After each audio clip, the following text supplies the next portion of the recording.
Hello friends, स्वागत है आपका ग्रुप क्लासेस में। चलिए देखते हैं एसएससी जीडी के प्रैक्टिस सेट की श्रृंखला में आज हमारा है प्रैक्टिस सेट नंबर 6। आज का हमारा प्रैक्टिस सेट नंबर 6 है। इससे पहले कि हम लोगों ने जो डेज की सीरीज़ शुरू की है, उस डेज की सीरीज़ में आज है हमारा अप्रैल माह से बनने वाले जितने भी इंपॉर्टेंट डेज हैं उन डेजों को देखेंगे। इसके बाद हम लोग आज का प्रैक्टिस सेट शुरू करेंगे।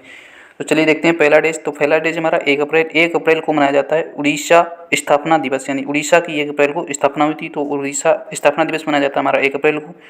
5 अप्रैल की बात करें तो 5 अप्रैल को मनाया जाता है राष्ट्रीय समुद्री दिवस। राष्ट्रीय समुद्री दिवस कब मनाया जाता है? 5 अप्रैल को मनाया जाता है।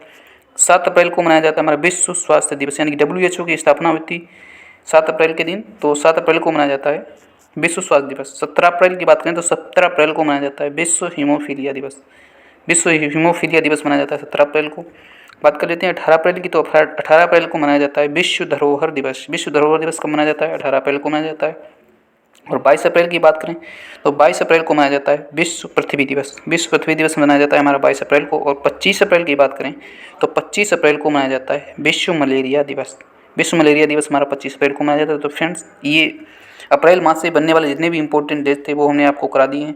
अब चलिए आज का प्रैक्टिस सेट शुरू करते हैं।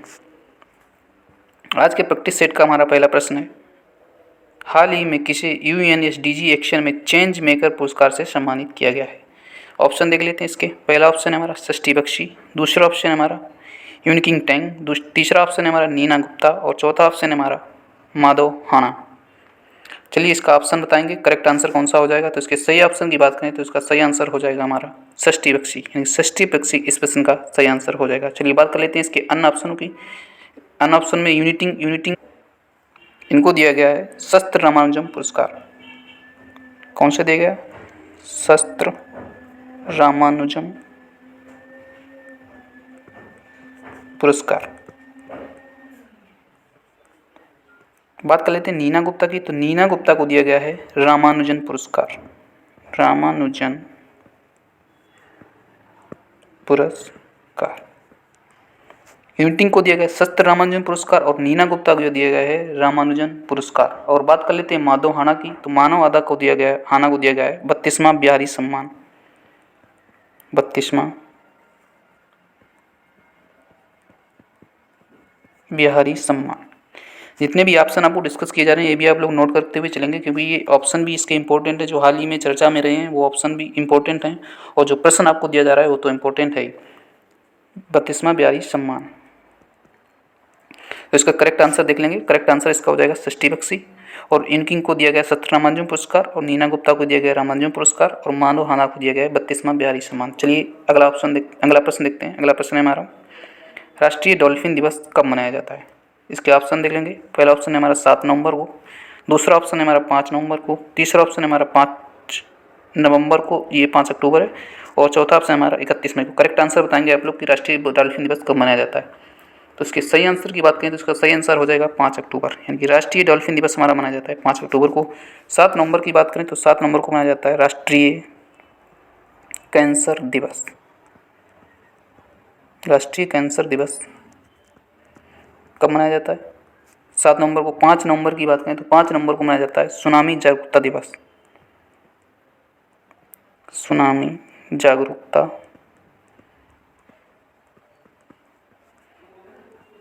दिवस। और 31 मई की बात करें तो 31 मई को मनाया जाता है तंबाकू निषेध दिवस। तंबाकू निषेध दिवस।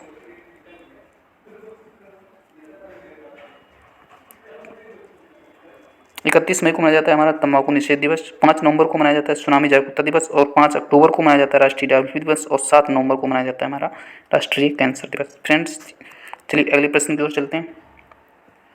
अगला प्रश्न है हमारा, हाल ही में कहाँ पर पहला ड्रोन एक्सपो 2022 आयोजित किया गया है? इसके ऑप्शन देख लेते हैं।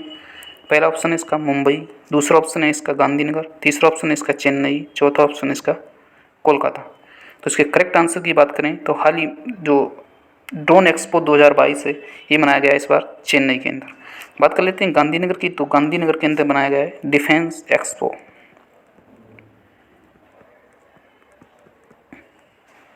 डिफेंस एक्सपो 2022 ये गांधीनगर के अंदर मनाया गया है और ड्रोन एक्सपो 2022 एक आयोजित किया गया है चेन्नई के अंदर। चलिए फ्रेंड्स, अगला प्रश्न देखते हैं।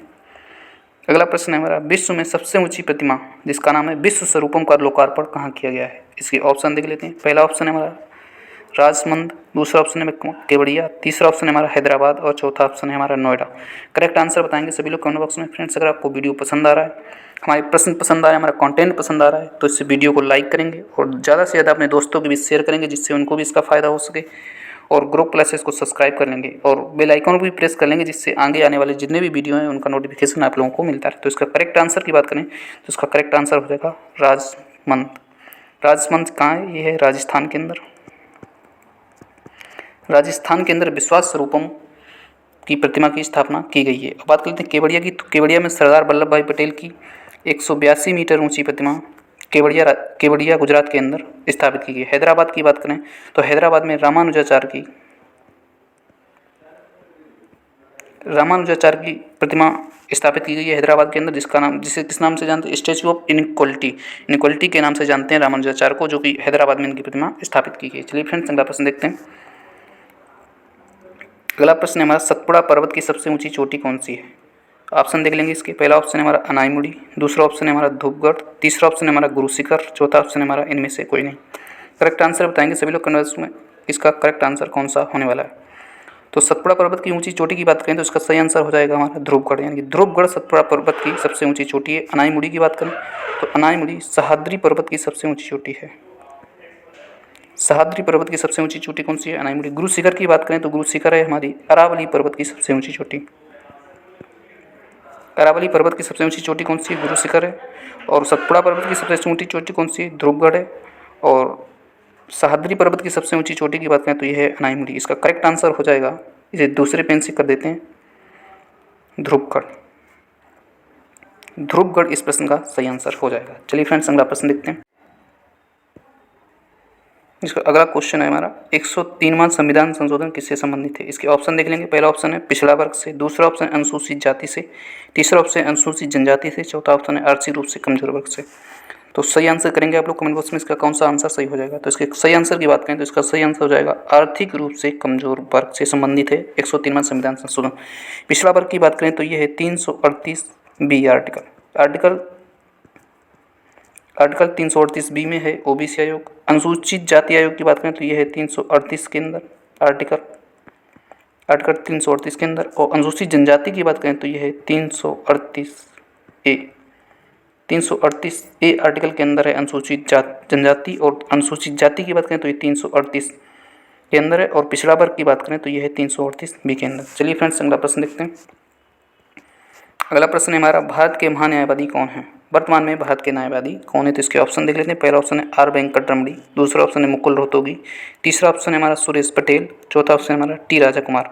करेक्ट आंसर बताएंगे सभी लोग कमेंट बॉक्स में, इसमें कौन सा आंसर करेक्ट हो जाएगा। तो इसके करेक्ट आंसर की बात करें तो इसका करेक्ट आंसर हो जाएगा are Venkat Ramani. Are Venkat रमणी इस प्रश्न का सही आंसर हो जाएगा। बात कर लेते हैं सुरेश पटेल की, तो सुरेश पटेल है हमारा CBC यानी कि चीफ विजिलेंस कमिश्नर, केंद्रीय सतर्कता प्रमुख कौन है? सुरेश पटेल है। टी राजा कुमार की बात करें तो ये हैं FATF के अध्यक्ष। FATF क्या होता है? Financial action task force. Financial action task force के अध्यक्ष कौन है? टी राजा कुमार हैं। वो भी बात करें FATF की तो इसने हाल ही में म्यांमार को ब्लैक लिस्ट में शामिल कर दिया है। म्यांमार को ब्लैक लिस्ट में शामिल कर दिया है FATF ने। इसके अध्यक्ष कौन है? टी राजा कुमार हैं। इसके करेक्ट आंसर की बात करें तो करेक्ट आंसर को बता दिया कि इसके आर वेंकट रमणी इसके सही आंसर हो जाएगा। चलिए फ्रेंड्स, अगला प्रश्न देखते हैं। अगला प्रश्न हमारा, पहला ज्ञानपीठ पुरस्कार किसे दिया गया? ऑप्शन देख लेते हैं इसके। पहला ऑप्शन है हमारा GS करूप, दूसरा ऑप्शन है हमारा नीलमणि फुकन, तीसरा ऑप्शन है हमारा दामोदर मौजा और चौथा ऑप्शन है हमारा सुजय लाल। करेक्ट आंसर बताएंगे आप लोग कि कौन सा इसमें करेक्ट आंसर हो जाएगा। इसके करेक्ट आंसर की बात करें तो सही आंसर हो जाएगा हमारा GS करूप, यानी पहला ज्ञानपीठ पुरस्कार GS करूप को दिया गया। नीलमणि फुकन की बात करें तो इन्हें दिया गया था 56वां ज्ञानपीठ पुरस्कार। नीलमणि फुकन को दिया गया था 56वां ज्ञानपीठ पुरस्कार। और दामोदर मौजा की बात करें तो इन्हें दिया गया था 57वां ज्ञानपीठ पुरस्कार। दामोदर मौजा को 57वां ज्ञानपीठ पुरस्कार दिया गया था और नीलमणि फुकन को दिया गया था 56वां ज्ञानपीठ पुरस्कार। और GS करूप की बात करें तो इन्हें दिया गया था पहला ज्ञानपीठ पुरस्कार, जो कि ऑप्शन नंबर फर्स्ट इसका करेक्ट आंसर हो जाएगा। चलिए फ्रेंड्स, अगला प्रश्न देखते हैं। अगला प्रश्न हमारा, माइंड मास्टर किसकी ऑटोबायोग्राफी है? ऑप्शन देख लेते हैं इसके। पहला ऑप्शन है हमारा सुभाष चंद्र बोस, दूसरा ऑप्शन है हमारा विश्वनाथ आनंद, तीसरा ऑप्शन है हमारा अरविंद घोष और चौथा ऑप्शन है हमारा सचिंद्र नाथ। करेक्ट आंसर बताएंगे सभी लोग, इस प्रश्न का कौन सा करेक्ट आंसर हो जाएगा। तो इसके सही आंसर की बात करें तो इसका सही आंसर हो जाएगा विश्वनाथ आनंद। विश्वनाथ आनंद इस प्रश्न का सही आंसर हो जाएगा। माइंड मास्टर पुस्तक किसकी है? विश्वनाथ आनंद की। ये विश्वनाथ आनंद किससे संबंधित हैं? तो ये संबंधित हैं शतरंज से। विश्वनाथ आनंद शतरंज से संबंधित है। सुभाष चंद्र बोस की बात करें तो इंडियन स्ट्रगल इनकी पुस्तक है। Indian struggle, Indian struggle Subhash Chandra Bose की पुस्तक है। और अरविंद घोष की बात करें तो लाइफ डिवाइन की पुस्तक है। Life divine. सचिन नाथ की बात करें तो सचिन नाथ की पुस्तक है बंदी जीवन। इंपॉर्टेंट बुक है बंदी जीवन, जिसे क्रांतिकारियों की बाइबल भी कहता है। बंदी जीवन पुस्तक है, इसे क्रांतिकारियों का बाइबल भी कहा जाता है, जो कि सचिन नाथ की पुस्तक है। अरविंद घोष की बात करें तो अरविंद घोष की पुस्तक है लाइफ डिवाइन। और विश्वनाथ आनंद की बात करें तो ये है माइंड मास्टर इनकी पुस्तक, जो कि ये शतरंज के खिलाड़ी हैं। और सुभाष चंद्र बोस की बात करें तो इनकी पुस्तक हो गई हमारी इंडियन स्ट्रगल। चलिए फ्रेंड्स अगला प्रश्न देखते हैं। अगला प्रश्न हमारा, शहीद भगत सिंह राजगुरु सुखदेव को फांसी किस षड्यंत्र में हुई थी? इसके ऑप्शन देख लेते हैं। पहला ऑप्शन है हमारा इसका अलीपुर षड्यंत्र, दूसरा ऑप्शन है हमारा लाहौर षड्यंत्र, तीसरा ऑप्शन है हमारा मुजफ्फरपुर बम कांड और चौथा ऑप्शन है हमारा काकोरी ट्रेन एक्शन। तो इसके सही आंसर की बात करें तो इसका सही आंसर हो जाएगा लाहौर षड्यंत्र। यानी कि लाहौर षड्यंत्र के तहत शहीद भगत सिंह राजगुरु और सुखदेव को फांसी दी गई थी। इनको फांसी किस तिथि को दी गई थी? तो फांसी दी गई थी 23 मार्च 1931, यानी कि 23 मार्च 1931 को शहीद भगत सिंह राजगुरु और सुखदेव को फांसी दी गई थी। काकोरी ट्रेन एक्शन की बात करें तो इसका पुराना नाम क्या था? काकोरी ट्रेन डकैती। एक्शन की जगह पे कौन सा वर्ड था? डकैती था। काकोरी ट्रेन डकैती का नाम बदल के कर दिया गया, काकोरी ट्रेन एक्शन कर दिया। ये कब हुई थी काकोरी ट्रेन एक्शन? 9 अगस्त 1925। 9 अगस्त 1925 को काकोरी ट्रेन एक्शन की घटना हुई थी। चलिए फ्रेंड्स अगला प्रश्न देखते हैं। अगला प्रश्न है हमारा, सुभाष चंद्र बोस ने किस अधिवेशन की अध्यक्षता की? ये सुभाष चंद्र बोस ने किस अधिवेशन की अध्यक्षता की थी? इसके ऑप्शन देख लेते हैं। पहला ऑप्शन है हमारा लखनऊ अधिवेशन की, दूसरा ऑप्शन है हमारा सूरत अधिवेशन की, तीसरा ऑप्शन है हमारा बेलगांव अधिवेशन की, चौथा ऑप्शन है हमारा हरिपुरा अधिवेशन की। आंसर बताएंगे सभी लोग, इसका कौन सा आंसर सही हो जाएगा। तो इसके सही आंसर की बात करें तो इसका सही आंसर हो जाएगा हरिपुरा अधिवेशन की। यानी कि 1939 में हरिपुरा का अधिवेशन हुआ था, उसमें सुभाष चंद्र बोस ने इसकी अध्यक्षता की थी। लखनऊ अधिवेशन की बात करें तो लखनऊ अधिवेशन की अध्यक्षता की थी अंबिका चरण मजूमदार। अंबिका चरण मजूमदार अंबिका चरण मजूमदार ने 1916 में ये अधिवेशन हुआ था, इसकी अध्यक्षता की थी। इस अधिवेशन में क्या हुआ था? इस अधिवेशन में हुआ था कि जो नरम दल और गरम दल दोनों अलग हो गए थे, वो लखनऊ अधिवेशन के तहत दोनों एक ही में शामिल हो गए। और जो कांग्रेस और मुस्लिम लीग जो अलग थी वो भी इस अधिवेशन के तहत एक साथ आ गई थी। यानी कि नरम दल और गरम दल एक साथ आ गए थे और मुस्लिम लीग और कांग्रेस ये भी एक साथ आ गई थी। सूरत अधिवेशन की बात करें तो ये हुआ था 1907 में। और बेलगांव अधिवेशन की बात करें तो इसकी अध्यक्षता की थी महात्मा गांधी। एकमात्र अधिवेशन था जिसकी अध्यक्षता महात्मा गांधी ने की थी, बेलगांव अधिवेशन। बेलगांव अधिवेशन कब हुआ था? 1923 में बेलगांव अधिवेशन हुआ था। चलिए फ्रेंड्स अगला प्रश्न देखते हैं। अगला प्रश्न है हमारा, वस्तु एवं सेवा कर किस सूची का कर है? ऑप्शन देख लेते हैं। इसका पहला ऑप्शन हो गया हमारा समवर्ती सूची, दूसरा ऑप्शन हो गया हमारा राज्य सूची, तीसरा ऑप्शन हमारा हो गया संघ सूची, चौथा ऑप्शन हो गया इनमें से कोई नहीं। इसका करेक्ट आंसर कौन सा हो जाएगा? तो इसका करेक्ट आंसर हो जाएगा समवर्ती सूची, यानी वस्तु एवं सेवा कर समवर्ती सूची का कर है। चलिए फ्रेंड्स अगला प्रश्न देखते हैं। अगला प्रश्न हमारा, रामगंगा राष्ट्रीय उद्यान किस राज्य से संबंधित है?